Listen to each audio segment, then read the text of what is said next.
If Crocodile Dundee was into 914s, I'm pretty sure he would say, that's not a wide body. This is a wide body.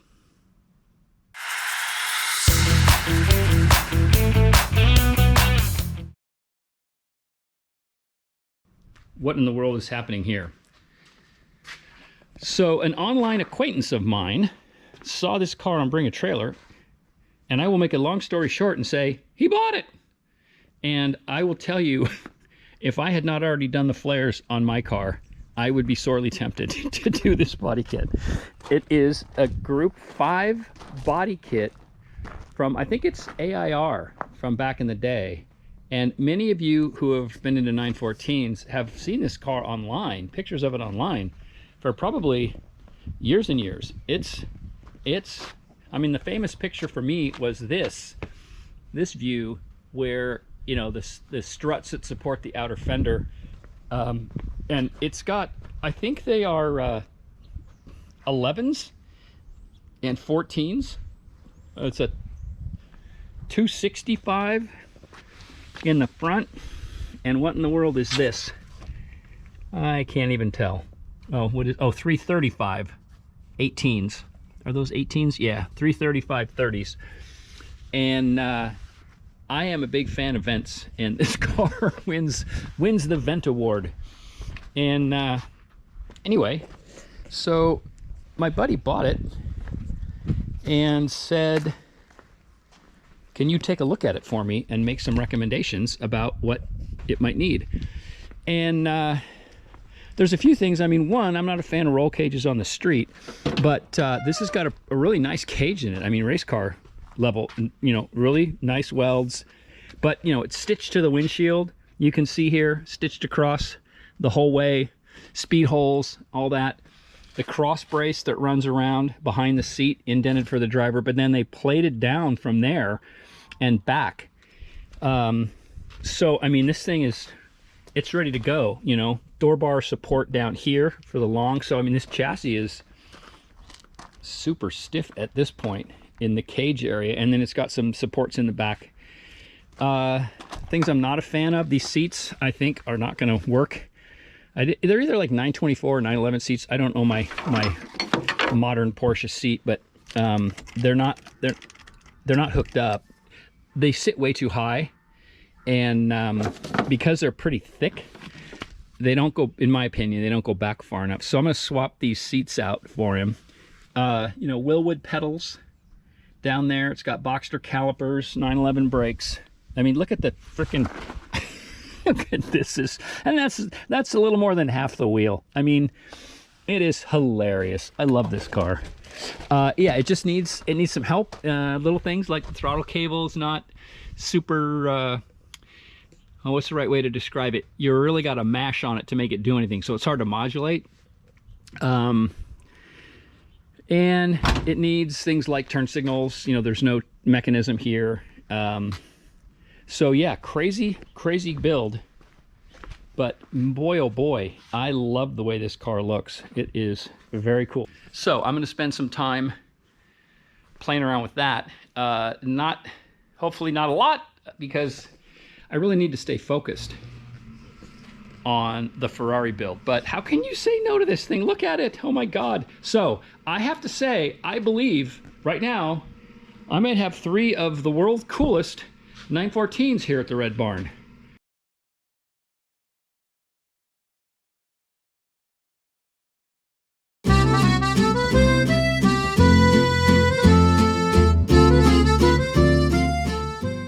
Yeah, nothing more fun than sanding off something you paid for. But you know, as I showed the other day, I mean, there's like overspray inside here.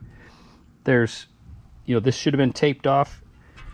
Same thing on this side. And if you look on the bottom, this whole gasket surface, you know, what's that about?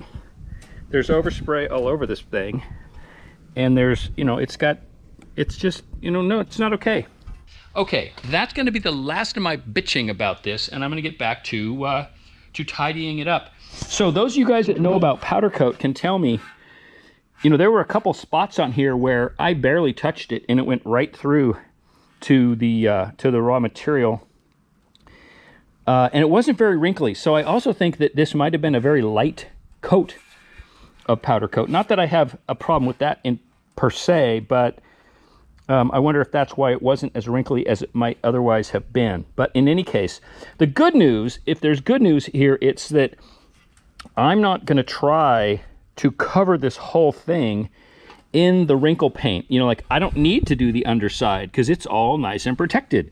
And these inside walls that might have been problematic that you can't really even see, you know, now back here where you're going to be looking at the motor, it's going to be different. But I'm going to go ahead and give this a go because, you know, the good news is if this completely fails or if I don't like what happens with my go at wrinkle paint, it's easy enough to strip this stuff off and just start over again. So let's just see how I do.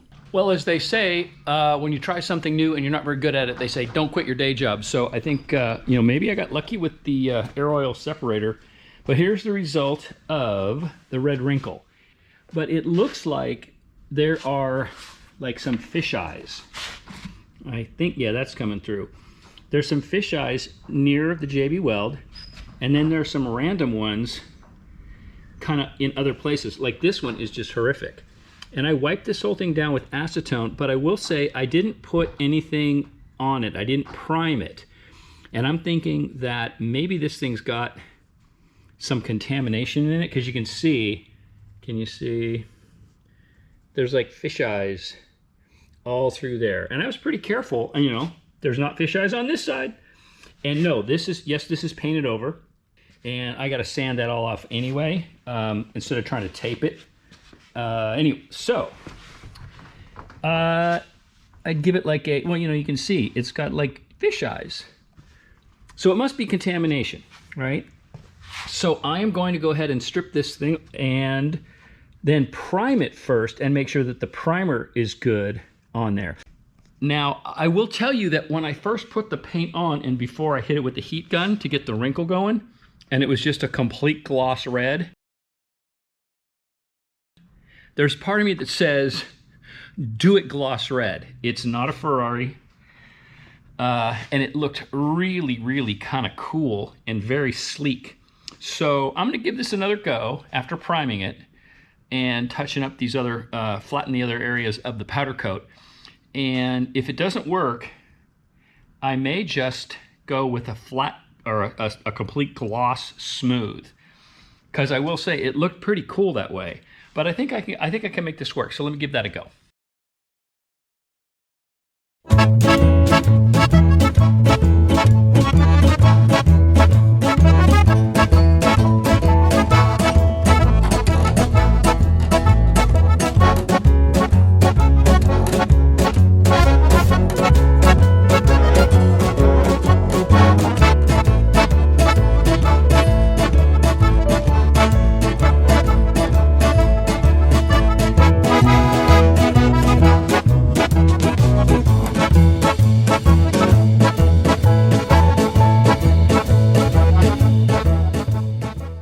Well, since I figure you've seen the drivetrain going in and out a couple times before, I didn't bother filming it, but there it is. That is the drivetrain installed one last time before we try to start this thing. And now I can start, you know, doing final assembly on all of this stuff.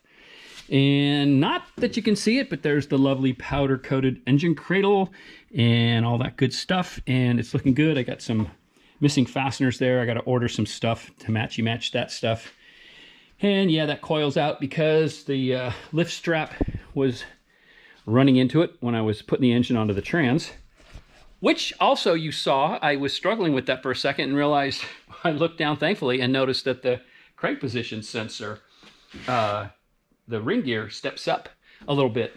So I had to pull that out and it went right in as you saw it. So far so good. And that is one last time in before we try to start.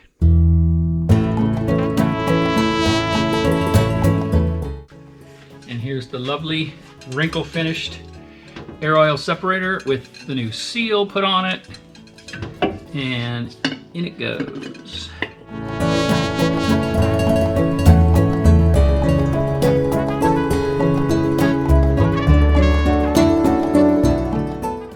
All right, now for the oil line, temporary oil line.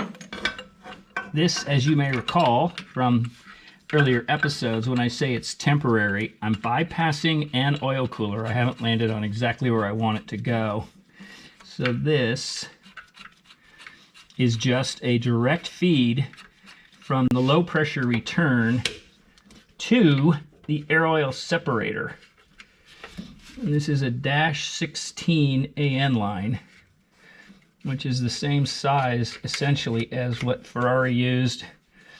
They had a hard line here. And so this is, as I say, just temporarily bypassing the oil cooler to get it running.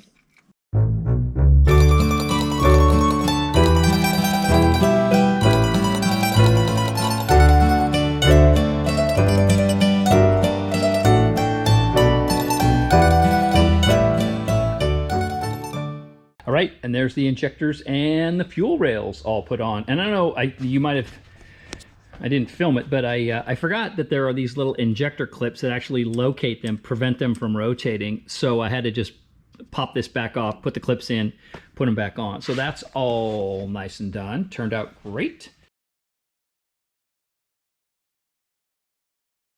And now I can put this on the car. Still working on the plenum. Yep, still working on the plenum. But this can go on, and we are that much closer. And actually, no, I'm getting a little ahead of myself. I'm not going to mount the intake manifold yet because I've got the trans fluid heat exchanger and the thermostat assembly that needs to go on first. And as you know, those live underneath that manifold right up in the V area. So I'll have to get all that stuff done before I basically block being able to work on it by putting the manifold back on. And then I'm trying my best not to be distracted by that thing. It's tough because that is such a cool car. But I'll be doing some separate episodes on that, I think, as I work through some of the upgrades we're going to make to it. And there's also some new stuff coming for the LS car, so watch for episodes about that. But really, it's got to be, I have to stay focused on wrapping up the wiring. I got a couple of other things I've changed my mind on that I'm going to have to go back and redo. Nothing drastic. Gosh, you know, I hope it's soon where we try to give this thing a go and get it fired. But you're just going to have to stay tuned to find out when that happens. So that's going to wrap it for this episode. As always, please like, share, subscribe, tell your friends, and those of you that are interested in the kitties, we got a really quick Wazo and Meep update coming here at the end. So until next time, everybody take care, and we'll talk to y'all again real soon. Bye-bye.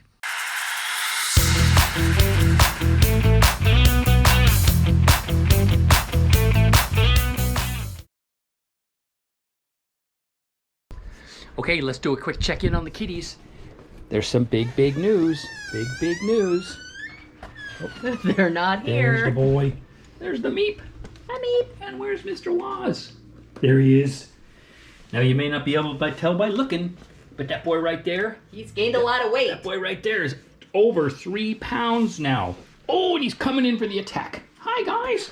Hi, bud. Look at this boy. Look at these guys. They're the nicest kitties of all. They are the, look at this guy. There's the Wozniak. Look at him. Yes. Look at that boy.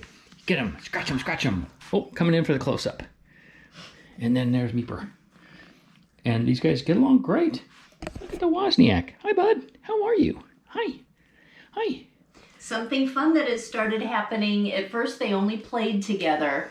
But now they curl up and nap, and they groom each other. Oh, yep. So this might be a bonded pair that goes out together, which is just super cool. Because Woz was touch and go there for a second, but he's kicking ass and taking names. And here's the Meep. Listen to this guy. He is a little purr box. And it's typical of orange tabbies. Orange tabbies seem to be like the nicest cats. Look at that face. Oh, you want to see what that is? That's a camera. Yes, it is.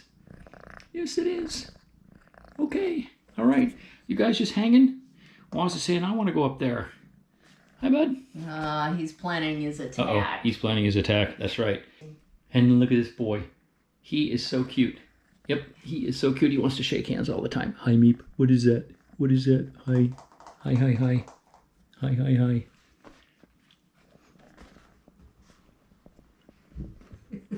Anyway, there's your kitty update for the week.